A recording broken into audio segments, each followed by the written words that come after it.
What's up, vapors? Thanks for checking out Spinfuel's Daily Vape TV. My name is Nick, and today we have a review of the Kennedy Vapor Ruby Mod.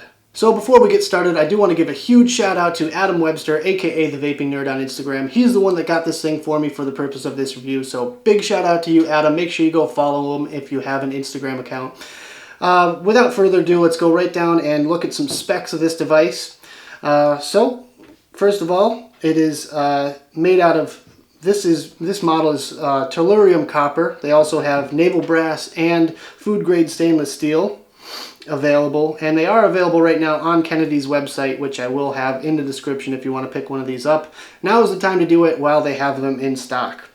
So it's a Kennedy design closed deck with bottom airflow, 24mm outer diameter, a larger build deck, larger air chamber, larger juice well, easy to clean thumb tightening switch, extremely low voltage drop, and a revolutionary switch design.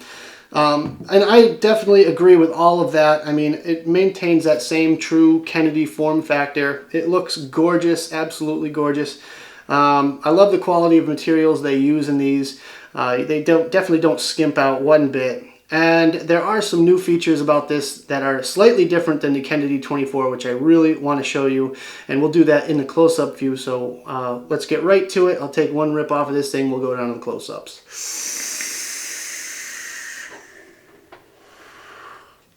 Alright guys, so here it is, the close-up section of this video. We're going to start with exactly what this thing is top to bottom. Show you all the parts and everything, but first I'm going to show you what it came with. So we'll just put that aside for right now. It came in this little faux leather kind of pouch thing. A little bit weird feeling. I mean, it definitely is like that faux leather kind of feeling, but hey, pretty nifty that it came with anything. Let's just put it that way. It also came with a little extra bag of parts, which I'll show you exactly what it comes with here. Hopefully you don't lose anything in the process. So we got extra O-rings and an extra spring and extra screws. So this one is for, hopefully you guys can see that. Let's move the black pouch out of the way here. This one is for the insulator at the bottom. So that's what that goes to. These two are for the dripper portion, which I'll show you just in a second here. So it comes with a full extra spare set of O-rings, as well as an extra spring. Same exact spring tension as the original, just a spare if and when you need it. So that's kind of cool. I like that it comes with a lot of extras. A lot of these Kennedy products don't come with hardly anything.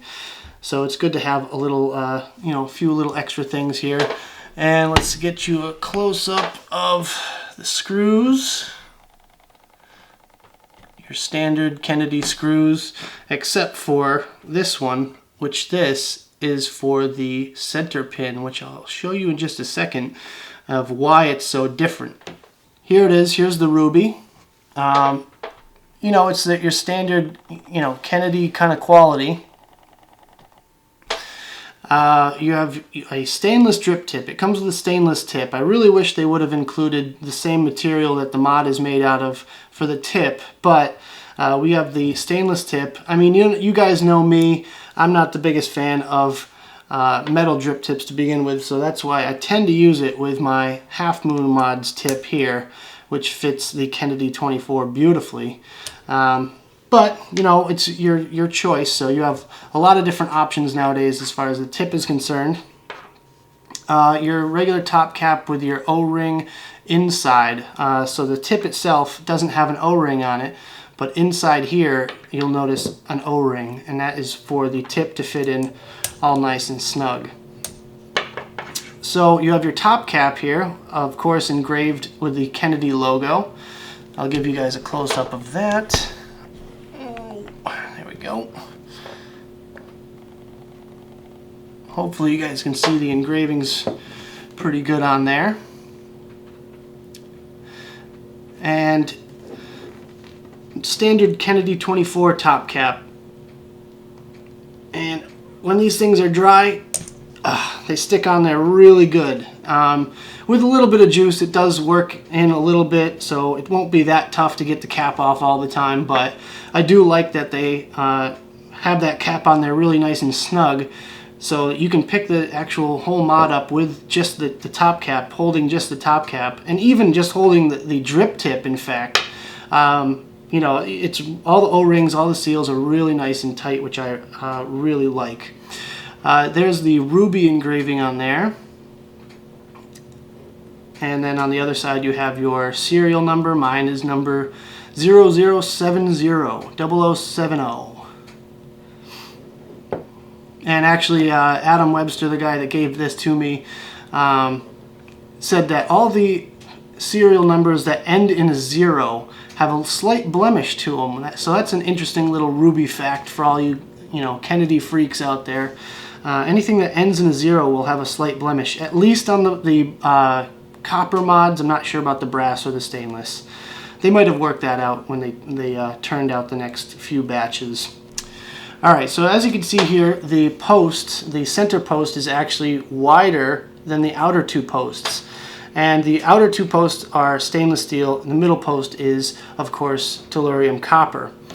The cool thing about the Ruby mod is that center post right there. I think that's one of the best features about it, because they actually designed it to have a beefier center post with a beefier insulator, obviously, and a wider center hole. You can kind of tell the difference between the hole sizes on the negative versus the positive.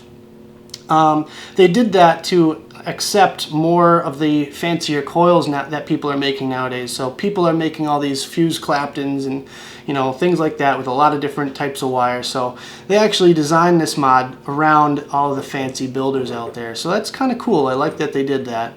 Of course, you have your standard 2-hole Kennedy 24 airflow design and a nice deep juice well, which you can hold at least a couple mils of juice down in that well right there. And honestly, this thing does not leak, just like the Kennedy 24. It absolutely does not leak one bit, which I love every single Kennedy product because of that fact. Alright, so moving on, we have the air holes, standard Kennedy 24 air holes, just like you're used to if you already own a 24 or even a 22 millimeter.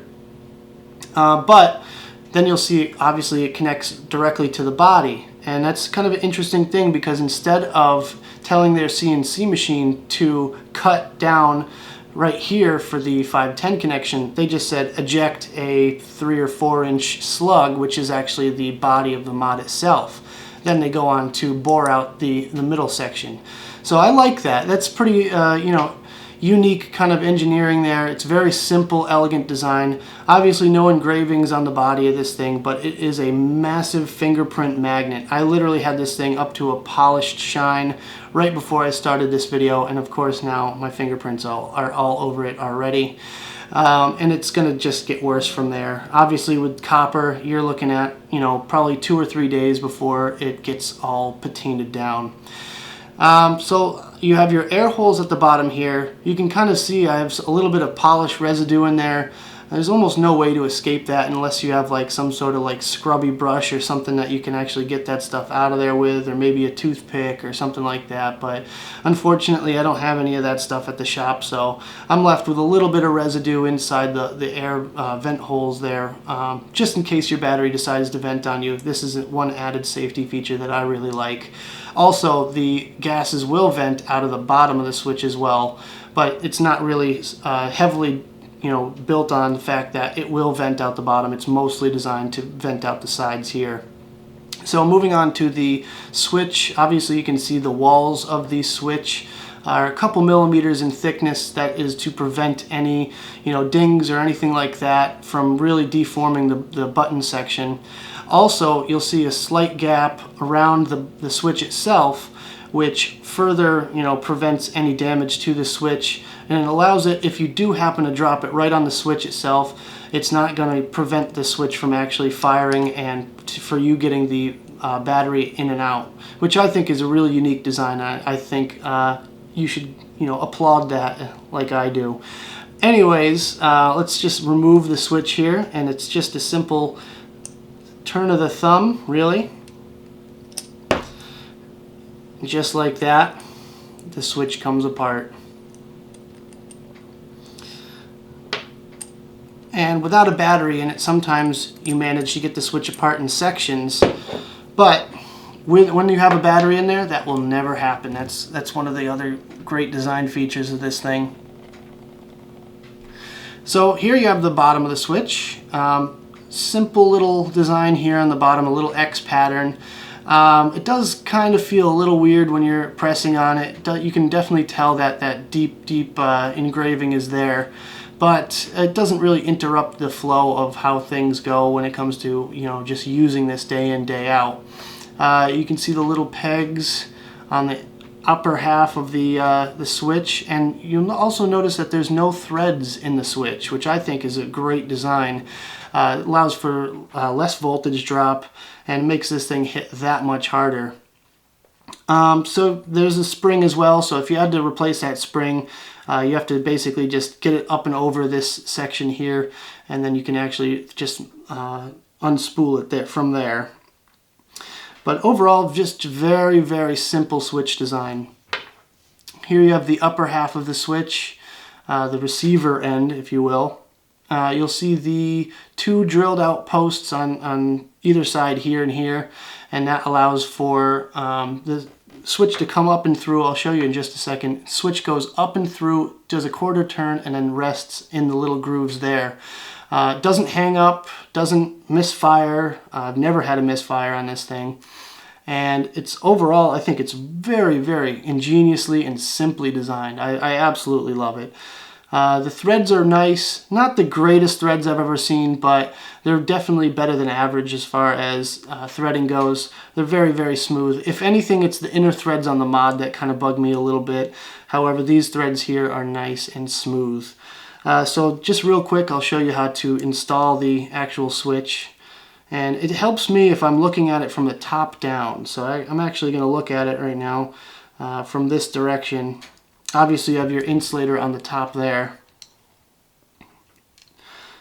And this is definitely tight, so there's not a lot of room for error when it comes to reinstalling the switch, but that's not, you know, neither here nor there. So then you just align it with a little quarter turn and it snaps right into place. Alright, so I threw a build on there real quick with a big thanks to Willful Builds. He's got these sticks for sale. I'll put a link in the description. I'm also going to be doing a video on these things in the very near future, maybe a Fresh Build Friday. So I have some parallel fused Claptons, 26 and 36 gauge with some 22 Anarchist wire in there. And I just wanted to show you real quick the ramp up time as well as the locking mechanism. So, well, there's no real locking mechanism, so to speak, but there is about 1 millimeter of play between the bottom and the actual switch itself when it's all assembled.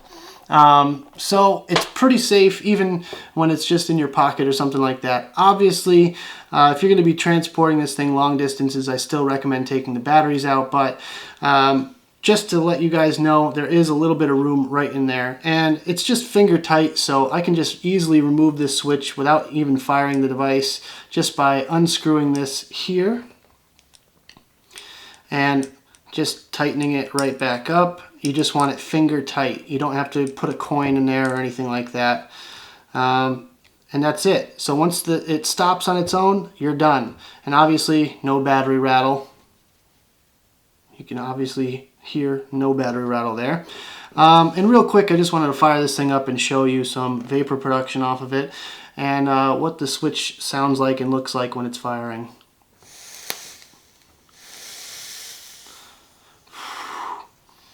So I'll show you a little bottom view of the play. There's about 1 millimeter of throw. It's a very short throw. So really short throw on it, but overall I think it's a great device. So let's go ahead and go up to the main screen, have a quick vape, and we'll talk about this some more. Alright guys, let's get into some pros, some cons, and whether or not I would purchase this if I did not receive it for this review. So let's start out with some pros. My first pro is going to be the newly designed center post.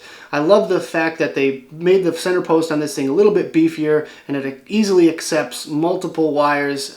You can put in, like I have now, I have 22 gauge Anarchist with a parallel with a fuse clapped in using 26 and 36 gauge. So I have a ton of wire going through that center post, and it definitely still has a little bit of room to spare.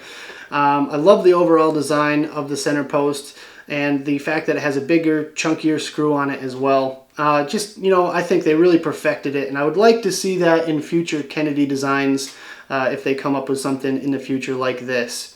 My second pro is going to be the switch. I love the switch on this thing. It makes it so easy to get the battery in and out, easy cleaning, very, very little voltage drop, if any at all. And even though it's a spring switch, it still feels really nice. It has a hair trigger almost. It's about 1 millimeter or 2 of throw. But I love the fact that this thing's good to go. The second you press that button in, this thing's firing up, as you just saw. My third pro is going to be the fact that this does not heat up. I have a very low resistance build in there right now, and this thing is normal operating temperature. It's a little bit warm, but it's definitely not hot. And I've experienced, you know, my mods heating up if I put too low of a build in, and that's because of the internal resistance of their mods. So with this one here, it has very, very little, if any, internal resistance or voltage drop. So that can definitely be attributed to the fact that it's a true hybrid. So the positive post on the atomizer is touching the battery connection, and there's no threads in the actual switch design itself. So that I can definitely attribute to the very little voltage drop. I like the fact that they included the vent holes at the bottom, but we'll go over that in just a second. I do have to mention something I don't like about that. So let's get into the cons. My first con is just for the simple fact that it's copper. Now this is a subjective con, but me personally, I don't tend to clean my mods. I don't tend to polish my mods all that often. I polished this thing up right before this review, and I'm already starting to see some serious fingerprints on it, and I'll give it a couple of days before this thing looks like an old penny. I would have liked to have gotten a stainless steel device because I'm still a firm believer that the stainless steel would hit pretty much as hard as any other copper mod on the market, and the copper hits even harder, so you can imagine how hard this thing can hit. My second con is going to be the fact that they didn't bother doing any sort of engraving or any design for the body itself. It's basically just a copper slug that they extruded, drilled some holes into, and slapped a switch into. Now, again, that's kind of subjective. I know some of you out there probably wouldn't like a big old engraving on the side, but a little something would have kind of helped. But overall, I just think it could have done with a little bit more design. But that doesn't really take back from, you know, everything else I love about this thing. Very kind of a subjective con in my book, at least. The third con on my list is the fact that the switch does feel a little bit uncomfortable when you have your finger resting on it. It does kind of feel a little bit funky. Those edges are pretty sharp in there. I would have liked to see them maybe dull it down a little bit or something like that, but as it is right now, it's very, very sharp, so you tend to catch your fingers on them a little bit. The only thing I really have to say about this thing is maybe the inner threads on the tube itself are a little bit chunky, but other than that, really no other complaints in that department. I wish they put a matching drip tip in it, at least have a copper drip tip with a copper one, but whatever. I usually just take out any metal tips anyways, and I put my Half Moon Mods tips on there anyways, and I'm sure a lot of you out there do the same. I didn't mention this in the pros, but I do like the fact that they give you an extra, set of pretty much every O-ring on this device. That really kind of helps me if I lose an O-ring or break a spring or anything like that. It means I don't have to contact Kennedy and see if I can get replacement. I just have my spare little parts bag right there. So would I purchase this device if I did not receive it for this review? And my answer would be both yes and no. The reason I say that is because copper is probably not my first choice when it comes to a mod like this. I would have liked to have picked up a stainless steel version, but unfortunately copper was the only one that Adam had on hand in order for me to do this review. I did pay for it, but I didn't pay anywhere near the retail value of it, so Adam gave me a really good deal that I could not pass up, and I wanted to bring this review to you guys, so I do it all for you guys. That being said, if they do come out with a Cerakoted or nickel-plated version in the future, although I'm sure the cost is going to be a little bit higher, I would absolutely 100% pay whatever it costs, because I think this thing is one of the best Kennedys on the market to date. And you get, basically for 235 bucks, you get a Kennedy 24 millimeter and a mod, so you can't really go wrong with that price point. So yeah, what do you guys think of the Ruby mod? Do you want to know where the name came from? If you do, just leave a comment down below. I'll let you guys know. And if you have anything else to say, leave it down there. We'll talk in the comments. Don't forget to like this video if you enjoyed the content. All the support is really awesome, guys. Thank you so very much. Don't forget to subscribe if you haven't already for more of my content, as well as check out spinfuel.com for more of my videos, as well as Smoke and Joey and Spinfuel official videos. And as always, vape on.